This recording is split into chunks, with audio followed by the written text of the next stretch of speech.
Grandis साम्राज्य की अंतिम लड़ाई किले की रक्षा के लिए अंतिम प्रयास जारी था। शूरवीरों ने बचाव करते हुए कहा, दुश्मन पहले ही दीवारों पर चढ़ चुका है। हमें कड़ी लड़ाई लड़नी होगी और सभी को नष्ट करना होगा। अर्क्स किले के उप कमांडर थे। एंडेवर फिलियन ने घोषणा की, अर्क्स उन्मत्त अवस्था में गिर चुके हैं, अब यह केवल समय की बात है। दक्षिणी द्वार कभी भी गिर सकता था। अर्क्स की विशाल संख्या पहले ही भारी समस्या बन चुकी थी, लेकिन असली समस्या तब आई जब अर्ग भगवान तलना ने युद्ध भूमि में प्रवेश किया। वह पिछले लॉर्ड से अलग था क्योंकि वह एक आभा मास्टर था।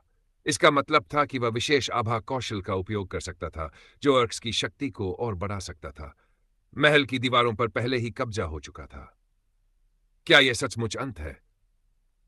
हमें इन्हें रोकना ही होगा। लेकिन तभी वर्क्स की लाशें अचानक उठ खड़ी हुईं। ये क्या हो रहा है?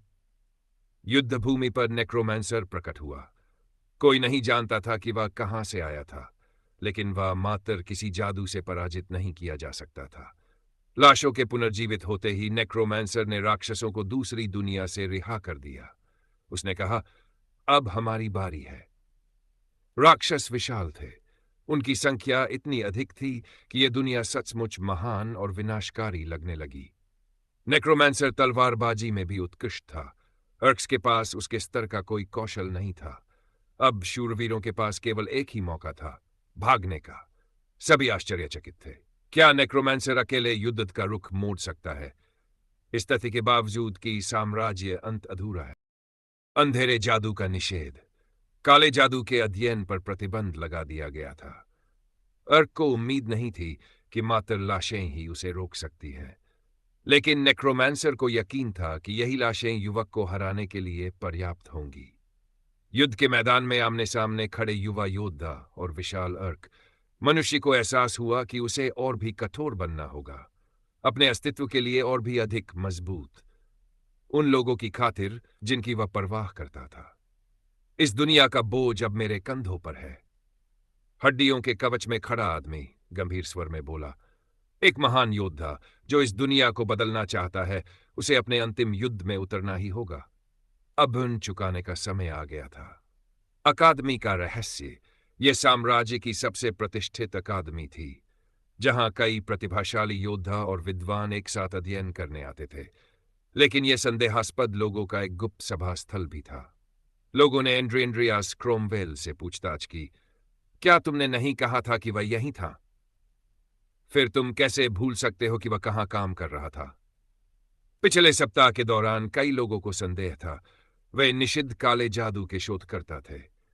यदि उन्हें खोज लिया जाता तो वे नेक्रोमैंसर समझे जाते और उन्हें तुरंत नष्ट कर दिया जाता। इसीलिए एंड्रियास क्रोमवेल ने इस प्रयोगशाला का संचालन किया था। गुप्त रूप से किए गए प्रयोग और शरीर में होने वाले परिवर्तन, यह प्राणी अब अपने पैरों पर खड़ा था। हालांकि यह प्रयोग भी असफल रहा। अंत अधूरा है।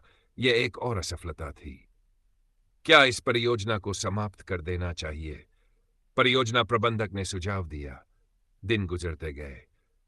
युवक फिर से लौट आया, लेकिन कुछ भी एंड्रियास क्रोमवेल ने सोचा, यह खतरनाक है, लेकिन क्या यह वास्तव में इसके लायक भी है? शायद यह सब इतना बुरा भी नहीं है। आखिरकार यही एकमात्र स्थान था जहां एंड्रियास क्रोमवेल काले जादू की किताबें पढ़ सकता था। सुपरवाइजर की परीक्षा। सुपरवाइजर ने तंज कसते हुए पूछा, क्या साधारण सफाई भी तुम्हें बहुत समय लगती है? क्या तुम कभी अपना काम शुरू कर पाओगे? एंड्रियास ने सोचा, मुझे बहुत समय लगा, लेकिन मैंने खुद को सीखा। तभी उस व्यक्ति ने उसे एक काम सौंपा। काम बहुत सरल था, लेकिन प्रदर्शन बेहद सटीक होना चाहिए। यहां लापरवाही की कोई गुंजाइश नहीं थी। एंड्रियास क्रोमवेल ने जवाब दिया, मैं अपना सर्वश्रेष्ठ प्रयास करूंगा। सुपरवाइजर ने सिर हिलाया। हमें इस बच्चे को एक और मौका देना चाहिए। बनल्स राष्ट्रीय कब्रिस्तान, यहां से एक और शरीर लाना था। एक व्यक्ति ने एंड्रियास को याद दिलाया, याद रखो, तुमने इस लड़के को अपना माना था। हालांकि यह लड़का सिर्फ एक प्रशिक्षु था, एक अनाथ। यदि वह अपनी कीमत साबित नहीं कर पाया तो उसे पता था कि उसका क्या होगा। एंड्रियास ने सोचा, मैं सिर्फ एक और बलि का बकरा बन रहा हूं। अब कोई रास्ता नहीं। पर्यवेक्षक उस पर प्रयोग करने वाले थे। उस आदमी ने कहा, अब अपना सर्वश्रेष्ठ प्रदर्शन करो। छात्रों को आश्चर्य हुआ। टिकट के लिए पैसे कहां से आए? क्या एंड्रियास क्रॉमवेल अभी भी यहां है? एक अनाथ की नियति। एंड्रियास निराश था। मुझे नहीं पता कि अब क्या करना है। वह जादू विभाग से जुड़ा था, लेकिन सिर्फ औसत दर्जे का छात्र था। एक अनाथ जो एक पतित परिवार से आया था। वह एक आम बदमाश था, शक्तिशाली लोगों की सेवा करता और कमजोरों को सबसे ज्यादा तकलीफ पहुंचाता। पूरी अकादमी में उसे तीसरे दर्जे का खलनायक माना जाता। कोई भी ऐसा किरदार निभाना नहीं चाहता, पर चाहे वह चाहे या न चाहे, उसे जीना था। एक खेल की दुनिया में फंसा नायक वह मकोतो कोशिरो था, और अब वह महानता की दुनिया के अंदर था। वह एक विशेष दल का सदस्य था जो सेना के लिए अनुकूल नहीं, सामाजिक रूप से बहिष्कृत, लेकिन फिर भी अस्तित्व के लिए संघर्ष करता। केवल एक ही चीज थी जो उसे आगे बढ़ाती थी, शांति से जीने की इच्छा। लेकिन उसने बहुत बड़ा पाप किया था, इसलिए उसने सब कुछ भूल जाना चाहा। खेल या वास्तविकता। खेल की दुनिया में डूबा हुआ वह अचानक मकोतो कनेशिरो से मिला। एक ऐसा व्यक्ति जो उसके चरित्र के आंकड़ों के बारे में सब कुछ जानता था। फिर एक फोन कॉल आया। क्या हो रहा है? उसने कंप्यूटर बंद कर दिया, लेकिन बहुत देर हो चुकी थी। वह खेल में बदल चुका था। 6 महीने पहले यह खेल के मुख्य कार्यक्रम की शुरुआत थी। एंड्रियास क्रॉमवेल, एक चरित्र जो कयामत से पीछा किया जाता था, क्योंकि अब सभी पात्र मर रहे थे। मुख्य घटनाओं के शुरू होने से पहले मुझे मजबूत बनना होगा। उसके पास केवल एक चीज थी जिस पर वह भरोसा कर सकता था, और उसे डबल कोर विशेषता मिली थी। यह उसे जादू और तलवारबाजी दोनों में निपुणता प्राप्त करने की अनुमति देती थी। नेक्रोमेंसी का चुनाव। अगर मैं बच भी जाऊं तो क्या वास्तव में जीवित रह पाऊंगा? उसने अपने विकल्पों पर ध्यान केंद्रित किया। फिर उसे एक विशेषता चुनने का मौका मिला। नेक्रोमेंसी। यह पहली बार था जब एंड्रियास ने इतनी बड़ी शक्ति देखी थी।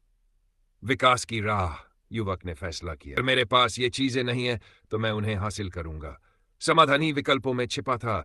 जीवन विकास की प्रक्रिया है। नीति के अनुसार खुद को डालना और आगे बढ़ना ही अस्तित्व की कुंजी थी। अब निर्णय लिया जा चुका था।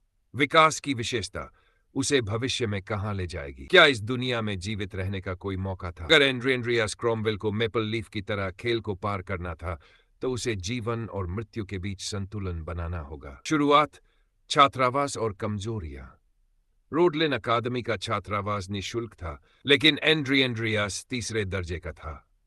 खेल में एक बार खलनायक को रेट किया जाए तो उसका अस्तित्व खतरे में पड़ जाता। उसका शरीर कमजोर। मैं कितना कमजोर हूं? मकोतो कोशिरो को यह एहसास हुआ। वह केवल मौलिक जादू का उपयोग कर सकता था, लेकिन उसकी असली ताकत नेक्रोमेंसी थी। नेक्रोमेंसी और विकास का फैसला। मुझे खुद को बदलना होगा। ने इवोल्यूशन, विकास को चुनने का फैसला किया। लेकिन इससे पहले कि वह कब्रिस्तान जाता, उसे रुककर कुछ और करना था। अनुसंधान प्रयोगशाला में समय नष्ट नहीं कर सकता था।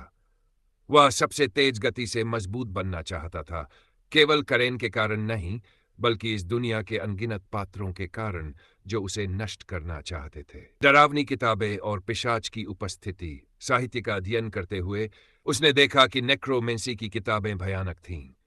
अगर वह इन किताबों को पढ़ते हुए पकड़ा जाता तो उसे तुरंत निष्पादित कर दिया जाता। लेकिन तभी कमरे में एक अजीब उपस्थिति महसूस हुई। यह क्या है? एक शक्तिशाली महिला पिशाच का आगमन। कमरे में कोई था, कोई जो उसे नष्ट कर सकता था। वह एक महिला पिशाच थी। इस खेल में पिशाच कमजोर नहीं थे। वे सूरज की रोशनी में भी जीवित रह सकते थे। वे शक्तिशाली जादूगर भी थे, लेकिन सबसे खतरनाक बात यह थी, करेन उन्हें देख सकता था और आसानी से पकड़ सकता था। अगर यह महिला पिशाच मुझे मारना चाहती है तो मैं क्या कर सकता हूं? लेकिन फिर महिला पिशाच ने पूछा, क्या तुम चाहते हो कि मैं तुम्हारी मदद करूं? एंड्रियास क्रॉमवेल का दिल तेजी से धड़कने लगा।